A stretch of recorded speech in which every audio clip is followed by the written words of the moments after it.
All right, we're back with more right here on the Ireland Contracting Nightly Sports Call. It's the Bordas and Bordas Hotline tonight, 412-575-2600. Bob Pompeani, Ron Cook with you, and the Boston Bruins have scored again 3 goals in the third period, and they now lead this game 4-2 against Carolina. Boston's a very good team. I want to ask you, Ron, before we go to the phone lines, about what happened last night. Colorado had a goal to tie the game 2-2. It seemed legit. All of a sudden, there's a challenge by Peter DeBoer and San Jose. They win the challenge because Gabriel Landeskog, who was trying to make a change, was stuck at the bench, couldn't get off. He was really not even involved in the play. So to me, even though that is letter of the law, it was not the spirit of the rule, and I didn't like that call. Did you? Well, we had Jay Caulfield on our show today, and he goes, it was absolutely the right call because Technically, Landeskog loafed getting off the ice. And he said you can't do that in that situation. I always thought replay was designed to correct obvious mistakes. This was not an obvious mistake. It had nothing to do with the goal.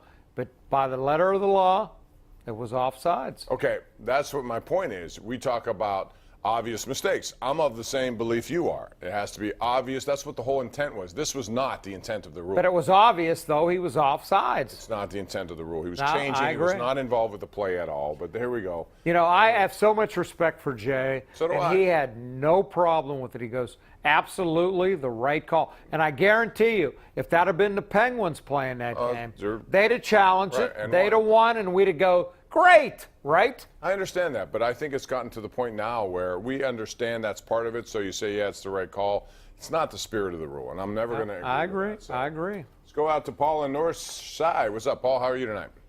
Good, Bob. How are you? I'm cantankerous tonight, but thank you He for always asking. is. No, I'm not. Well, you bring the Pirates into this conversation. We're all cantankerous.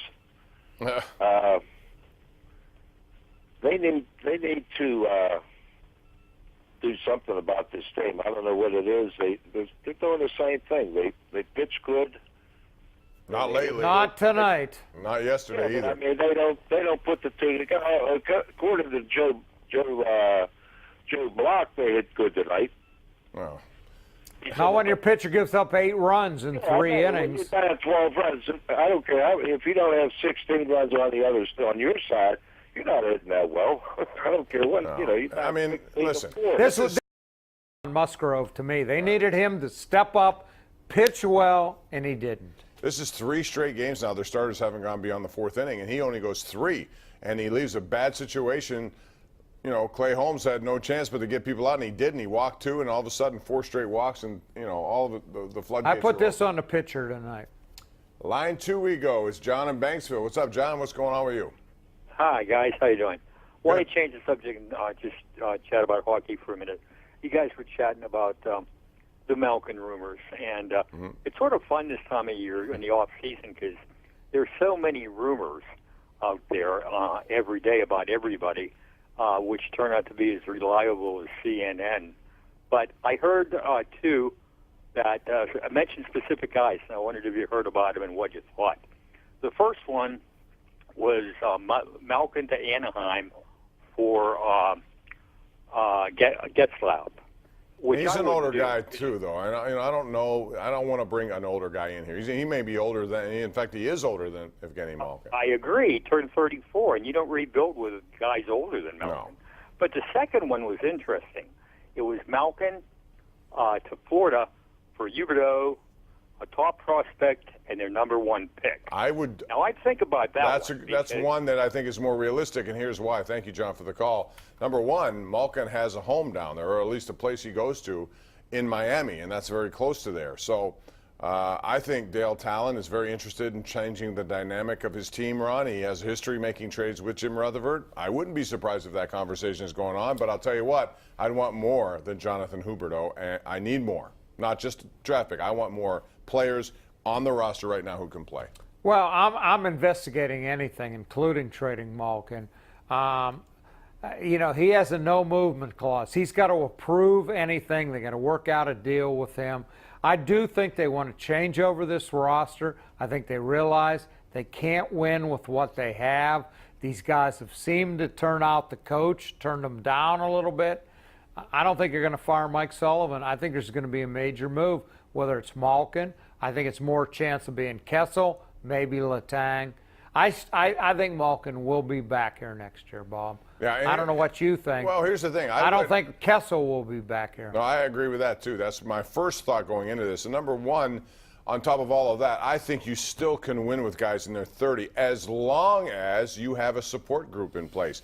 And right now, they have not developed guys who came. Remember in 2016, they brought up all those young kids from Rust to Sherry to Kuhnackel to Wilson. Yep. All of them. Next year was Gensel, guys who came right in and factored, not just took a roster spot, but they were legitimately good players.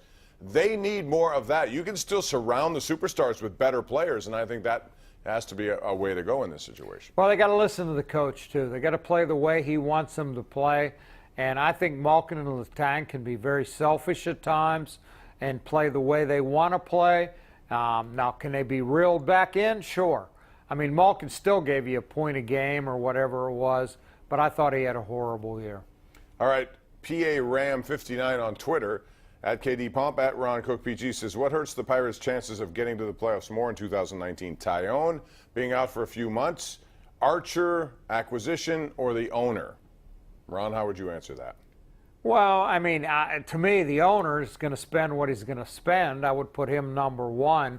I don't think Archer's injury is very serious. He's going to miss another week or two, maybe. Tyone's a killer for them because he was considered the ace of their staff, and I don't think he's going to be back before the All-Star break. So off the field, I would say the owner. On the field, I would say Tyone's injury.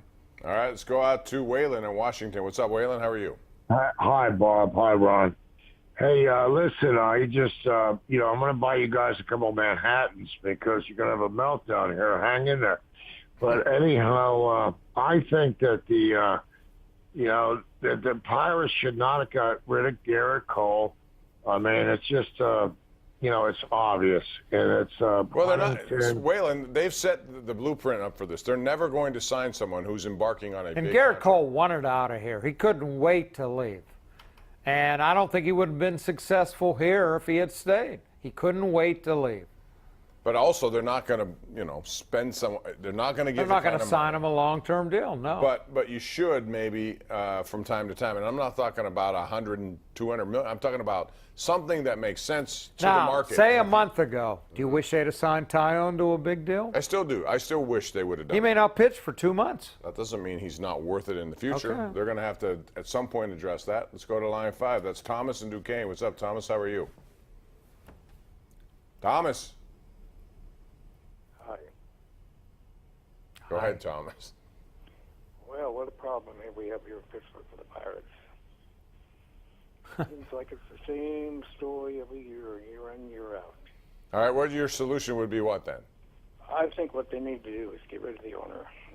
That's the only help. It's not gonna do it. happen. It's Well, it's then his you're gonna choice, have to not live with theirs. What you got? I wish I was a good-looking man, but it's not going to happen. It's not going to happen. He's not going to get rid of the team. And they get what they deserve. If you can't put a winning team on this, it's just a joke. Well, They put a winning team on last year, 82 and 79, if you will. fourth place. And right now they're got- 17 and 17. See, I don't look at winning. Or will I be want to 17. see their commitment has been to win divisions and win championships. What have they done in 12 years?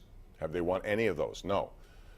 So you need to have a system that allows everyone to operate under the same economic playing field. And again, it's a broken record. It's never going to change. So I don't even know why we talk about this, but here we are talking about it again. And we'll continue to talk about it, Ron. So we'll go to a break and we'll talk about it in the commercial, and you can call us and continue to talk about it. 412-575-2600. Back after this.